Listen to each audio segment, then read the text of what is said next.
Welcome back to another episode of Urban Crime Stories. In this episode, we will dive into the tragic story of Danielle Hoyle. Before we get started, if you are new to the channel, please like, share, and subscribe to the channel. We greatly appreciate your support.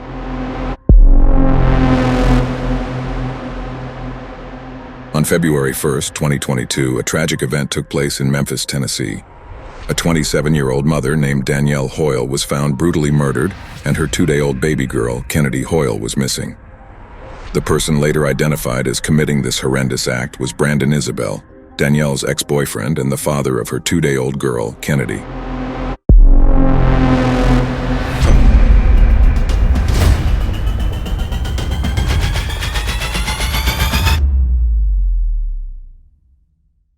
Danielle Hoyle was born on April 16, 1994, and grew up in Memphis, Tennessee. She attended Central High School and was known for having the purest, kindest soul. People described her as someone who didn't bother anyone. Danielle Hoyle and Brandon Isabelle met while working at FedEx. They did not date for a long time before Danielle found out she was pregnant with Kennedy.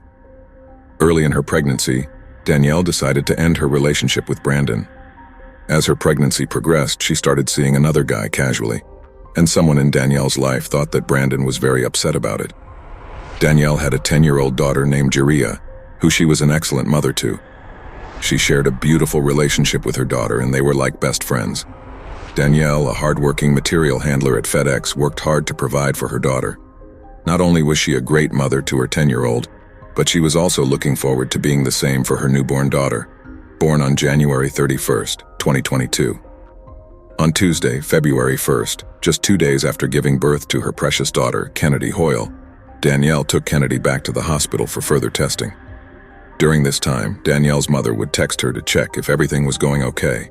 Everything seemed to be going well, and Danielle responded saying, "Yeah, I'm here at the hospital, everything's going well. I'm trying to get the baby out of the car." Her mother thought that everything was okay. However, as time passed, Danielle's mother continued to text and check on Danielle and baby Kennedy. She became increasingly worried when she didn't receive a response. Danielle was no longer responding, and her mother tried to reach out to find out what was happening.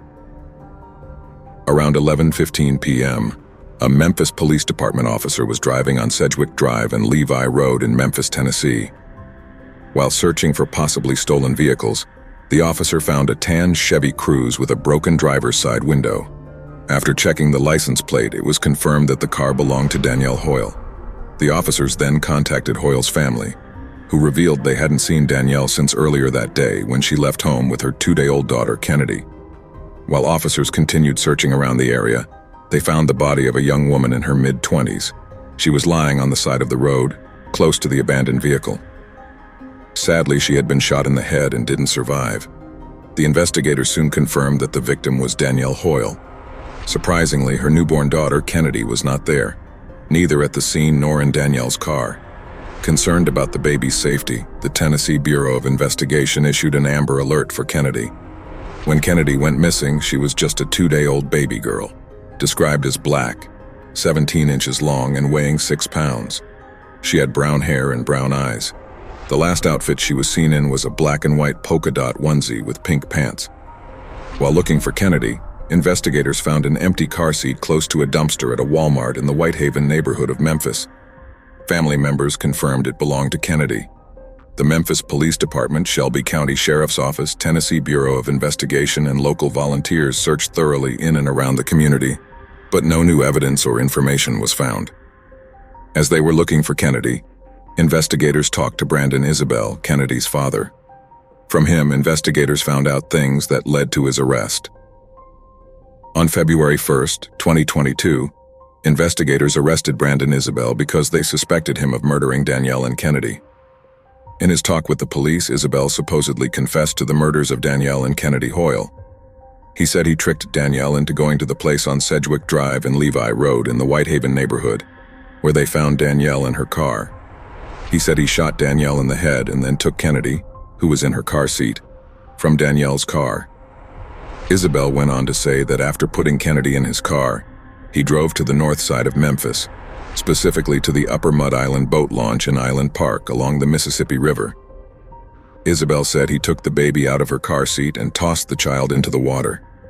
He also said that he threw the gun he used to kill Danielle into the river around the Wolf River Delta. Isabelle also mentioned that after leaving the Upper Mud Island boat launch, he drove to a Walmart in Whitehaven, and that's where he left Kennedy's car seat. Prosecutors accused him of 2 first-degree murder charges, 1 murder charge while committing the felony of aggravated kidnapping, 1 aggravated kidnapping charge, and 1 charge of tampering with or fabricating physical evidence. The judge denied Brandon bail. Isabelle is waiting for his trial at the Shelby County Criminal Justice Complex just outside of Memphis, Tennessee. Even though he admitted to investigators, he has entered a plea of not guilty in the Hoyle murders. Lauren Fuchs, who is the attorney representing him, mentioned back in February that she would carefully examine the statements Brandon Isabelle made to the police. Fuchs pointed out that the police are trained to get confessions, and her office intends to scrutinize the circumstances surrounding Isabelle's confession. On September 15, 2022, a grand jury indicted Brandon Isabelle. They listed his charges as 2 counts of first-degree murder, aggravated kidnapping, and aggravated child abuse and neglect.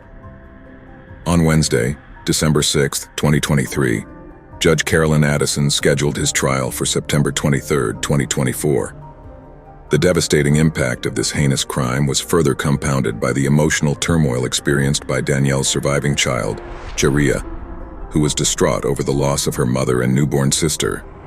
Danielle's mother, April Campbell, shared, "All she does is cry and say she wants her mama," referring to Jaria, her 10-year-old granddaughter. The ongoing search for Kennedy's remains near Island Park and the Upper Mud Island boat ramp in Whitehaven is a persistent effort. Campbell says, "I have to put my eyes on Kennedy to know she is gone." Memphis investigators say they will keep searching until they find her. The family and the community at large were left reeling from the profound grief and the overwhelming sense of loss. The funeral services for Danielle and Kennedy Hoyle were a somber and emotional occasion, as family, friends, and members of the community came together to mourn their untimely passing and to honor their memory. The outpouring of support and the establishment of a GoFundMe effort to help with funeral arrangements are a testament to the enduring impact of their lives and the deep sense of loss felt by those who knew them. The fundraiser was set up by Danielle's mother, who expressed her family's deep gratitude for the outpouring of support from the community. The fundraiser received a significant amount of donations, which helped to cover the costs of the funeral services for Danielle and Kennedy. Danielle Letitia Hoyle was buried on February 19, 2022, at Forest Hill Cemetery in Memphis, Tennessee. The burial service was done by Brown Missionary Baptist Church in collaboration with N.J. Ford and Sons Funeral Home. Danielle's employer, FedEx, issued a public statement expressing their shock and profound sadness over the loss of their team member and her newborn baby. They extended their heartfelt thoughts to the victims and everyone impacted by these tragic and senseless events. The statement also confirmed that Brandon Isabelle is no longer employed by FedEx. As reported by the Family Safety Center, a significant portion, precisely 24% of domestic violence incidents within Tennessee take place in Memphis. An examination of homicide data published in 2010 revealed that Tennessee ranked among the top 10 states where men commit the highest rates of murder against their romantic partners. WKNO News Channel findings indicated a distressing trend in Memphis during the pandemic year of 2020, as deaths linked to domestic violence nearly doubled compared to the previous year. Law enforcement and advocates attribute this alarming rise to the pandemic exacerbating factors that contribute to domestic violence, such as unemployment and isolation, transforming them into a volatile mix that fuels abusive relationships. The brutal murder of Danielle Hoyle and her newborn daughter Kennedy stands as a deeply tragic and senseless event that has cast a long shadow over their family, friends, and the entire community. The intense sorrow and emotional pain felt by those close to them serve as a stark reminder of the severe repercussions resulting from acts of violence. The memories of Danielle and Kennedy Hoyle will endure in the hearts of those fortunate enough to have known and loved them. Their legacy becomes a poignant reminder of the preciousness of life and a compelling call for compassion and empathy in the wake of profound loss. What are your thoughts about this tragic case? Please share your comments in the comment section down below. Don't forget to subscribe to the channel and turn on the notification bell, as there will be an update on this case. You can also follow us on Instagram at Urban Crime Stories. If you have already subscribed to the channel, we greatly appreciate your continued support. Until next time, I will see you with another episode of Urban Crime Stories.